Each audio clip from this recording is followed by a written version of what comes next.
ಯತೀಂದ್ರ ಸಿದ್ದರಾಮಯ್ಯ ವಿರುದ್ಧ K J George ಅಸಮಾಧಾನಗೊಂಡಿದ್ದಾರಾ ಅನ್ನುವಂತ ಪ್ರಶ್ನೆ ಇದೆ. ಸಚಿವ ಸ್ಥಾನಕ್ಕೆ ರಾಜೀನಾಮೆ ಕೊಡೋಕೆ ಮುಂದಾಗಿದ್ರ ಜಾರ್ಜ್ ಅವರು. ವಿಧಾನಸಭೆ ಕಲಾಪದಲ್ಲೂ ಜಾರ್ಜ್ ರಾಜೀನಾಮೆಯದ್ದೇ ಸದ್ದು.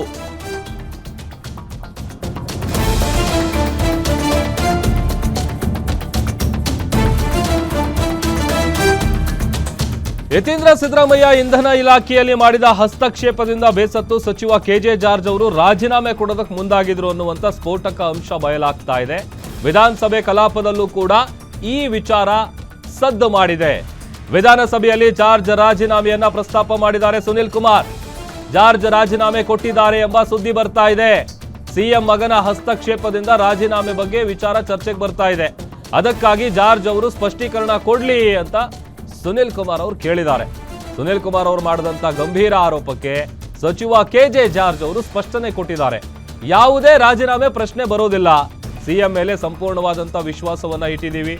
ಅದೆಲ್ಲವೂ ಸತ್ಯಕ್ಕೆ ದೂರವಾದ ಮಾತು ಅಂತ ಕೆಜೆ ಜಾರ್ಜ್ ಹೇಳಿದ್ದಾರೆ. ಜಾರ್ಜ್ ಅವರು ರಾಜೀನಾಮೆ ಕೊಟ್ಟಿದ್ದಾರೆ. ಸಿಎಂ ಅವರ ಹಸ್ತಕ್ಷೇಪ ಜಾಸ್ತಿ, ಸಿಎಂ ಅವರ ಮಗನ ಹಸ್ತಕ್ಷೇಪ ಆಗಿದ್ರಿಂದ ಜಾರ್ಜ್ ರಾಜೀನಾಮೆ ಕೊಟ್ಟಿದ್ದಾರೆ ಅಂತ ಟಿವಿ ಹೇಳಿ ಬರ್ತಾ ಇದೆ. ಸದನದಲ್ಲೇ ಇದ್ದಾರೆ, ಸ್ಪಷ್ಟ ಮಾಡ್ಲಿ. ನಿಮ್ದು ಬೇರೆ ಒಂದ್ ಸೆಕೆಂಡ್ ಜಾರ್ಜ್, ನೀವು ಇದು ಲಿಖಿತ ಉತ್ತರ ಮುಗಿಸಿ. ನಾನೇನು ಆರೋಪ ಮಾಡ್ಲಿಲ್ಲ, ಹೌದಾ ಅಂತ ಕೇಳಿ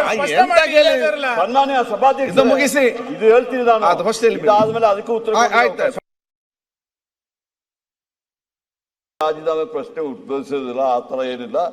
ಸಂಪೂರ್ಣವಾದ ನಂಬಿಕೆ ನಮ್ಮ ಮುಖ್ಯಮಂತ್ರಿ ಮೇಲೆ ನಮಗಿದೆ, ಗೊತ್ತಾಯ್ತಲ್ಲ. ನಿನ್ನೆ ಸಮೇತ ನಮ್ಮ CLP ಮೀಟಿಂಗ್ ಇತ್ತು. ನೀವು ಯಾವ್ದಕ್ಕೆ ಕೇಳ್ಬಿಟ್ಟು ನನಗೆ ಗೊತ್ತಿಲ್ಲದ ವಿಚಾರ ಬೇಕು ಸರ್, ಅದಕ್ಕೆ ಕೇಳ್ತಾ ಇರೋದು. ನೀವು ನಮಗೆ ಬೇಕು, ಸತ್ಯಕ್ಕೆ ದೂರ. ನಾನು ಟಿವಿನಲ್ಲಿ ಬಂದಿದ್ದೆ, ಉಲ್ಲೇಖ ಮಾಡ್ತಾ ಇದ್ದೀನಿ. ಏನಾಗಿದೆ ಟಿವಿ ಅವರಿಗೆ ಹೇಳ್ತೀನಿ, ಒಂದ್ ನಿಮಿಷ. ಮೊದಲು ಹಳೆ ಕಾಲದಲ್ಲಿ ಬೆಳಗ್ಗೆ ಒಂದು ನ್ಯೂಸು, ಮಧ್ಯಾಹ್ನ ಒಂದು ನ್ಯೂಸು, ಸಾಯಂಕಾಲ ಒಂದು ನ್ಯೂಸು, 3 ನ್ಯೂಸ್ ಇತ್ತು. ಈಗ 1 ಗಂಟೆಗೆ ಬ್ರೇಕಿಂಗ್ ನ್ಯೂಸ್ ಬರಬೇಕು. ಅವರೇ ಸೃಷ್ಟಿ ಮಾಡ್ತಾ ಇದ್ದಾರೆ. ಅವ್ರು ತೋರಿಸಿ ಎಲ್ಲಿ ನಾನು ಹೇಳಿದ್ದೀನಿ ಬಿಟ್ಟು ಅವರಿಗೆ ಬೆಳಗ್ಗೆ ಸಾಯಂಕಾಲ ನ್ಯೂಸ್ ಬೇಕು, ಅದಕ್ಕೆ ಈ ಥರ ಮಾಡ್ತಿದ್ದಾರೆ. ದಯವಿಟ್ಟು ಒಂದು ಮಾತು ಕೇಳಿದನ್ನ, ನಾನು ಆ ಥರ ಯಾವ ವಿಚಾರದ ರಾಜೀನಾಮೆ ಕೊಡಲಿಲ್ಲ, ಆ ಪ್ರಶ್ನೆ ಉದ್ಭವಿಸಿದ್ರ. ಸಂಪೂರ್ಣವಾದ ನಂಬಿಕೆ ಮತ್ತು ಬೆಂಬಲ ಮುಖ್ಯಮಂತ್ರಿ ಅವರೊಟ್ಟಿಗೆ ನಾವೆಲ್ಲ ಇದ್ದೀವಿ.